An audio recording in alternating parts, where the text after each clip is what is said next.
জয় গুরু। আজকে তিন ধরনের কথা নিয়ে আলোচনা করা হবে: সত্য কথা, যথার্থ কথা এবং মিথ্যা কথা। এখন অনেকে মনে করতে পারেন যে এই কথাগুলি আলোচনায় কি খুব একটু উপকার হবে। আমি জানি না উপকার কতটা হবে, তবে মনে হয় আমাদের দৈনন্দিন জীবনে, বাস্তব জীবনে এর প্রয়োজনীয়তা আছে বা এর কোথাও একটা তাৎপর্য আছে। তা ঘটনা হচ্ছে যে আমি যে কথা বলছিলাম যে তিন ধরনের কথা: সত্য কথা, যথার্থ কথা এবং মিথ্যা কথা। সত্য কথা কাকে বলে? যে যা কিন্তু সুন্দরকে আহ্বান করবে, শুভকে আহ্বান করবে। বলি না, সত্যম শিবম সুন্দরম। কারণ যদি কোনো কথা শুভকে আহ্বান না করে, মঙ্গলকে আহ্বান না করে, শিব মানে মঙ্গলকে আহ্বান না করে, তবে সেটা সত্য কথা নয়। আর যথার্থ কথা মানে যা ঘটছে, যা সত্যি, মানে তথাকথিতভাবে সত্যি, যা আমরা দেখছি, যা চোখের সামনে হচ্ছে, সেই কথা যদি বলি তাহলে যথার্থ কথা। এখন যথার্থ কথা সত্য কথা হতে পারে, নাও হতে পারে। অর্থাৎ যথার্থ কথা যদি আপনি বলেন, তা সবসময় যে মঙ্গল আনবে তা নাও আনতে পারে। যদি মঙ্গল আনে, যদি শুভ আনে, তবে অবশ্যই তা সত্য কথা। আর মিথ্যা কথা মানেই হচ্ছে, মনে রাখবেন, তা অমঙ্গল আনবে, তা অশুভকে ডেকে আনবে একবারে অবশ্যই। মানে যেটাকে বলে মানে ইট ইনভেরিয়েবলি ব্রিংস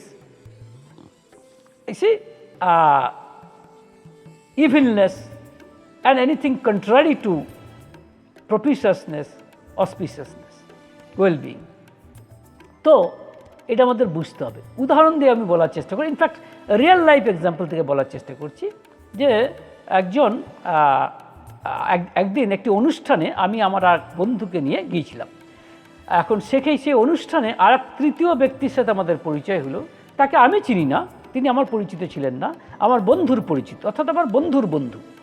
এখন ওই বন্ধুটি কোথায় কোথায় জিজ্ঞাসা করলেন একটি ফ্যামিলি সম্পর্কে, একটি পরিবার সম্পর্কে, যে পরিবারের মেয়েকে তিনি তার ছেলের সঙ্গে বিয়ে দিতে যাচ্ছেন বা বিয়ের কথাবার্তা চলছে।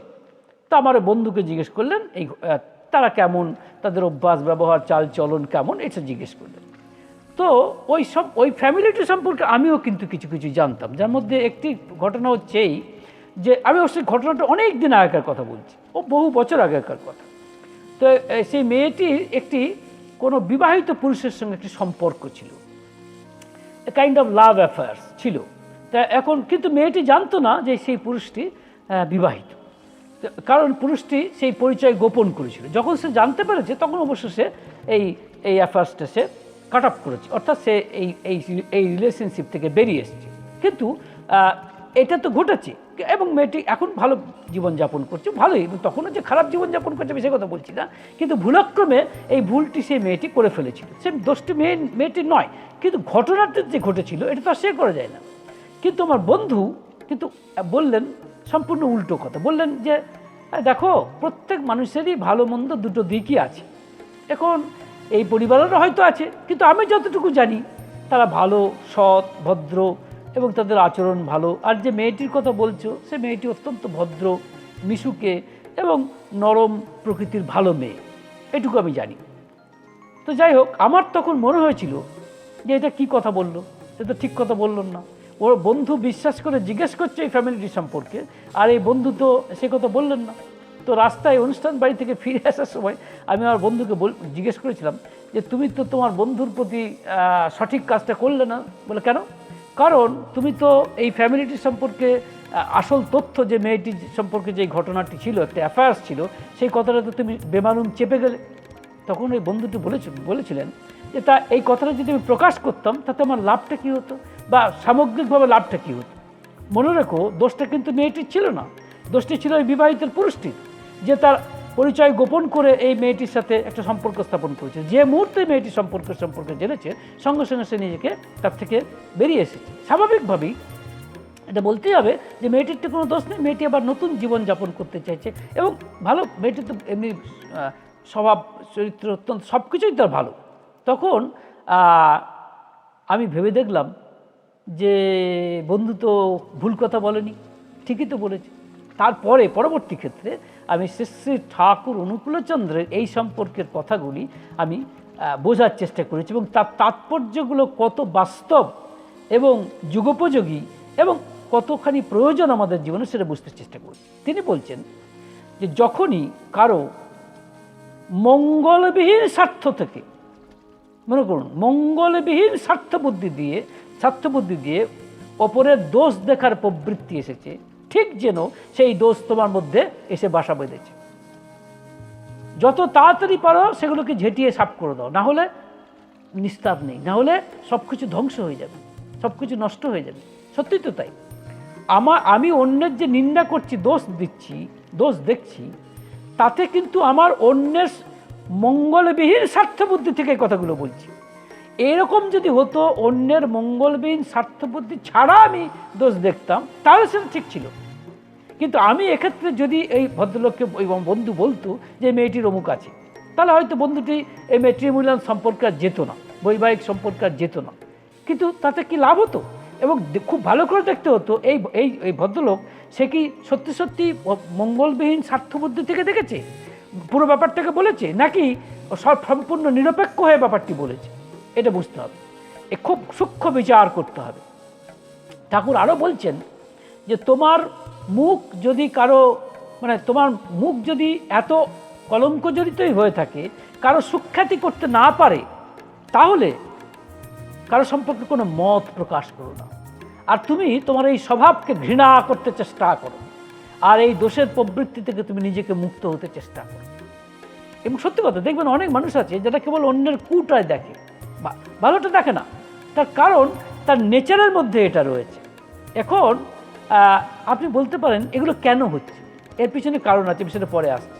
ঠাকুর আরও বলছেন যে কাউকে কলঙ্কিত করার অভ্যাস থাকলে, বা কাউকে কারো দোষ দেখে দুষ্ট হয়ে কাউকে যদি কলঙ্কিত করার ইচ্ছা হয়, তার মানে ওই দোষে তুমি নিজেই কলঙ্কিত হচ্ছ, আর পরের সুখ্যাতি অভ্যাসে নিজের মন অজ্ঞাতে ভালো হয়ে পড়ে। দেখুন, এটাও তিনি বলছেন। সুতরাং আরও ভালো হওয়ার আমাদের প্রয়োজন আছে। তাহলে বক্তব্য হচ্ছে এই যে ভালো কথা, সত্য কথা মধ্যে ভালো কথাটা, ভালো জিনিসটা থাকবে, মঙ্গল থাকবে, শুভ থাকবে। তা যদি না হয় তাহলে সেটা সত্য কথা নয়। আর যেটাকে বলছি যথার্থ কথা, তার সেটা যদি ভালো ডেকে আনে, শুভ ডেকে আনে, তবে সেটা সত্য কথা হয়ে দাঁড়ায়। আর যদি সেটা অমঙ্গল ডেকে আনে, তবে সেটা মিথ্যা কথা হয়।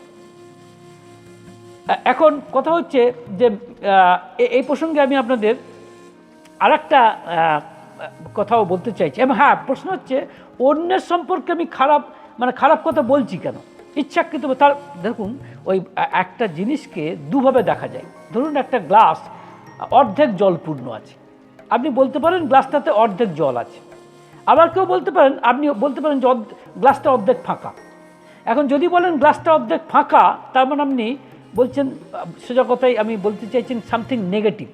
আর যদি বলেন জলটা অর্ধেক ভর্তি, তার মানে আপনি পজিটিভ কথা বলছেন। তো পজিটিভ কথা বলা সবসময় ভালো, নেগেটিভ কথা বলাচ্ছি আপনার আউটলুক কীরকম সেটা দেখার প্রয়োজন আছে।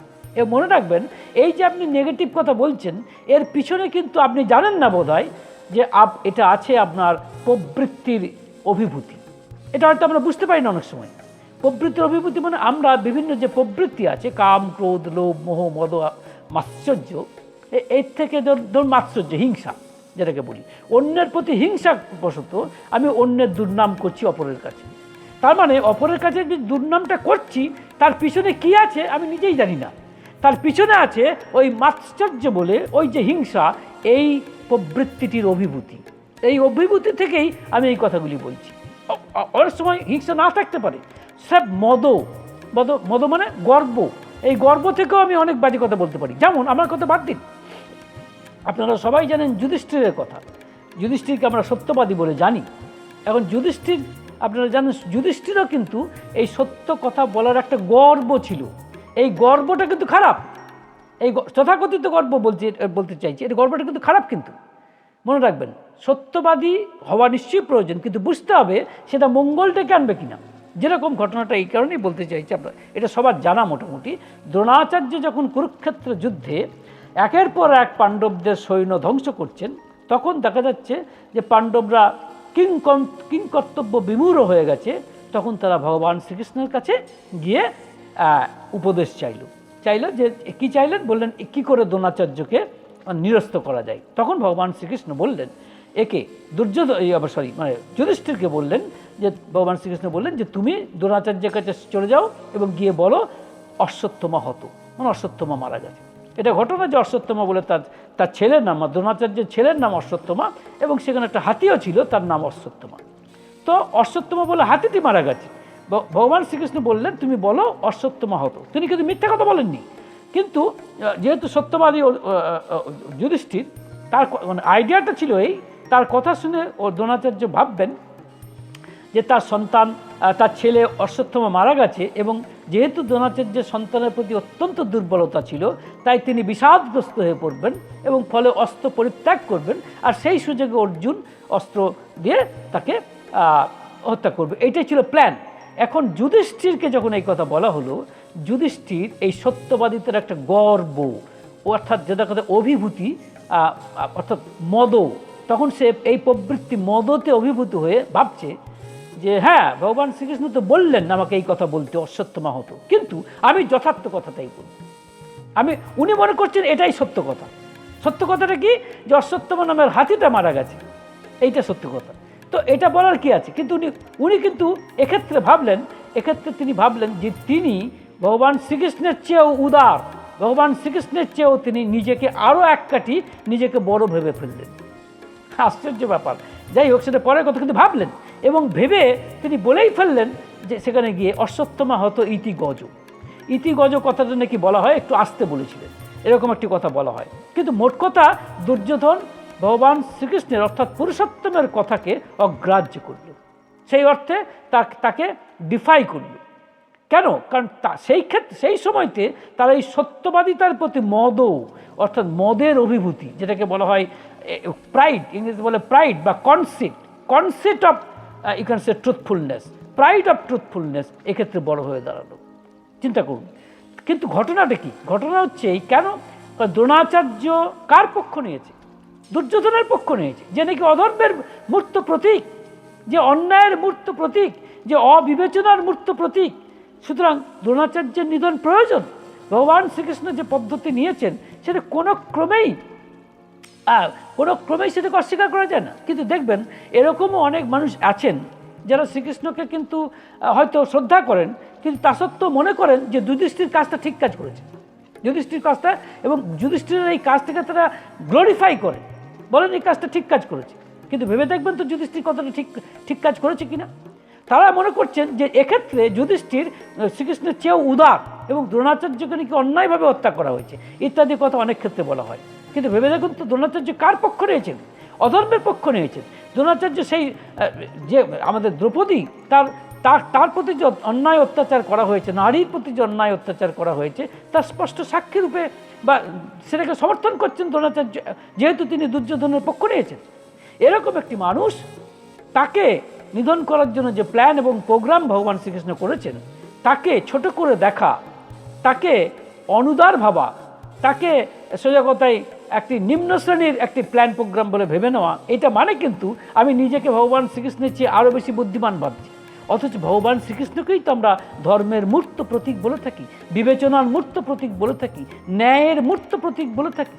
সুতরাং মনে রাখবেন, যুধিষ্ঠির কিন্তু মানে সত্যবাদী হয়েও যুধিষ্ঠিরের সত্য কথা এক্ষেত্রে মিথ্যা কথার সামিল হয়ে দাঁড়িয়েছে।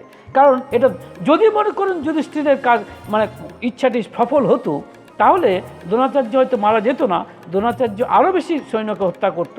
তাতে কি ভালো হতো? তাতে কি মঙ্গল হতো? তাতে তো অমঙ্গলই ডেকে আনত।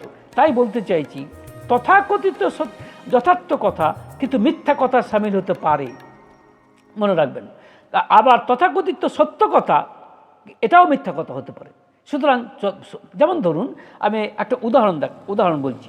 যেরকম ধরুন, একটা নির্জন রাস্তায় মনে করুন আপনি হেঁটে যাচ্ছেন, এখন সেখানে দেখলেন যে একটি মেয়ে সে ওই রাস্তা দিয়ে হেঁটে যাচ্ছে।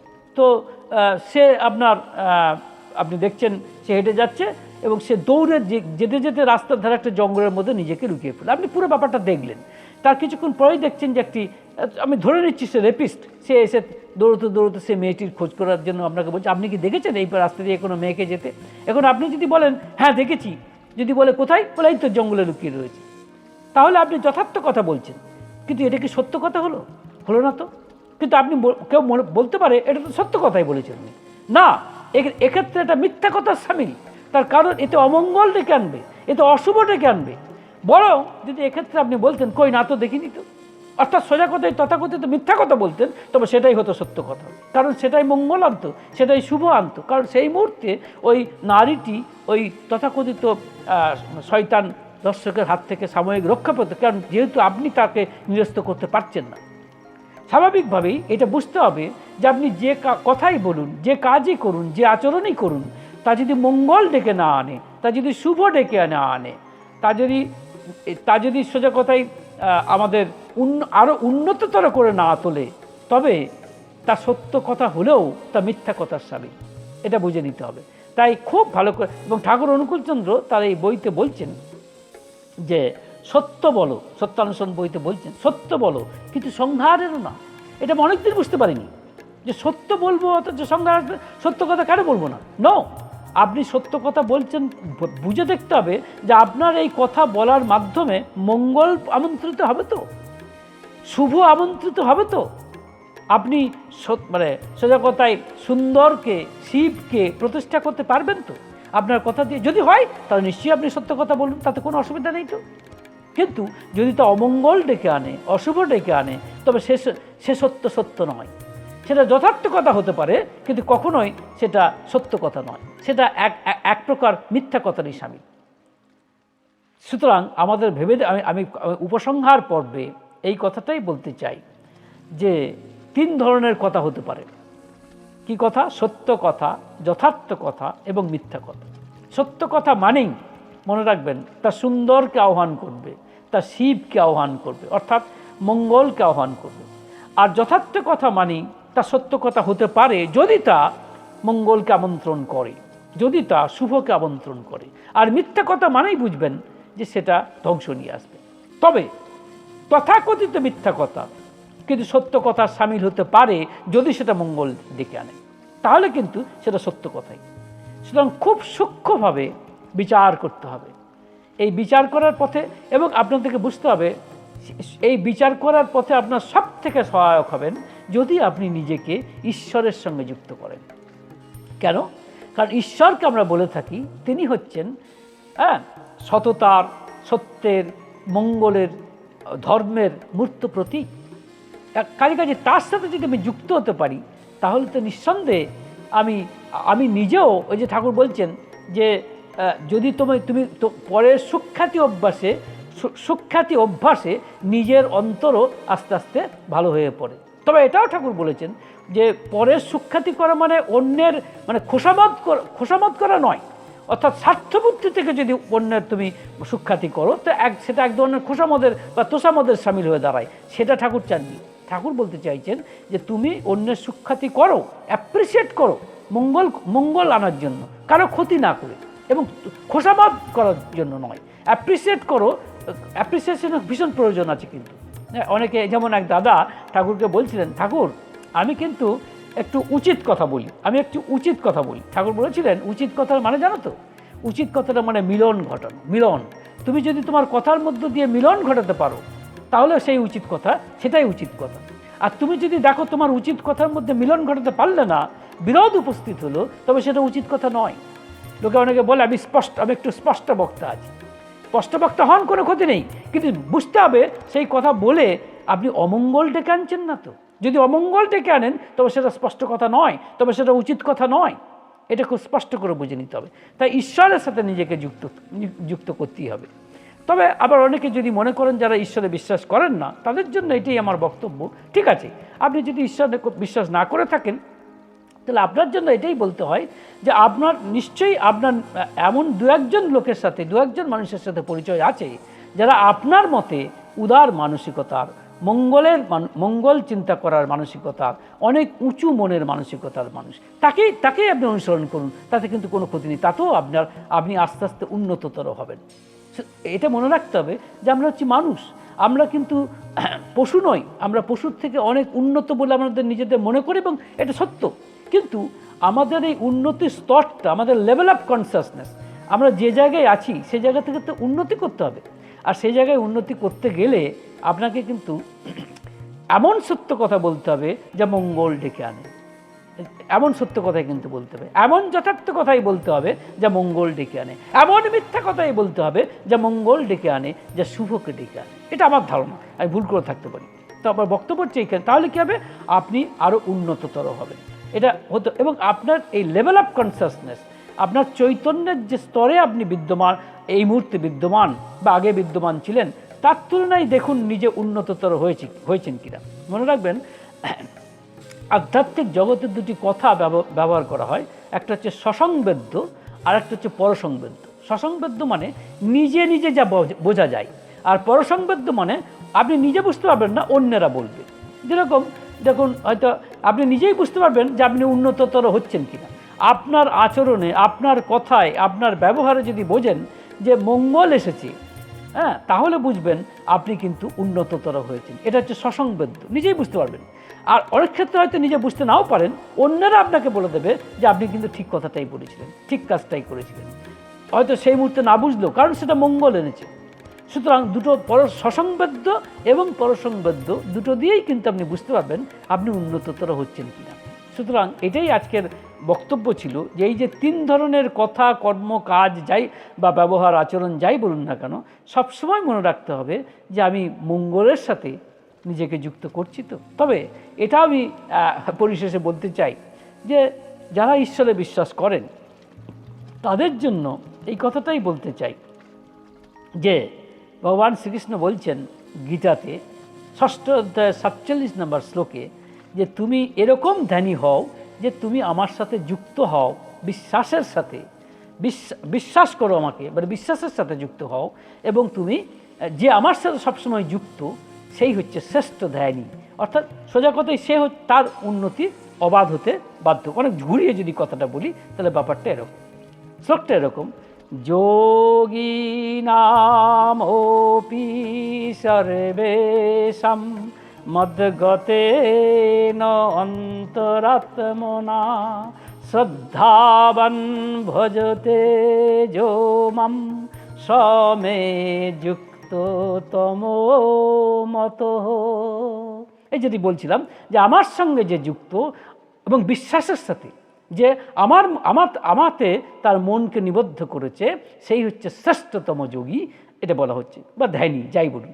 সোজা কথায় তাকে ধরে, তাকে অনুসরণ করলে, তার গুণগুলো অনুসরণ করলে, ঈশ্বরের গুণগুলো অনুসরণ করলে অজ্ঞাতসারে আপনি কিন্তু সেই অর্থে উন্নততর হয়ে যাবেন। কারণ ঠাকুর বলছেন না যে পরের সুখ্যাতি অভ্যাসে অজ্ঞাতসারে নিজের মনের মানে উন্নতি হয়, অজ্ঞাতসারে, অটোমেটিক্যালি, আনকনসিয়াসলি এটা আপনি হয়ে যাবেন। এটা আমার মানে ক্ষুদ্র নিবেদন, বা যেটুকু বুঝেছি আমি আপনাদের সামনে নিবেদন করলাম।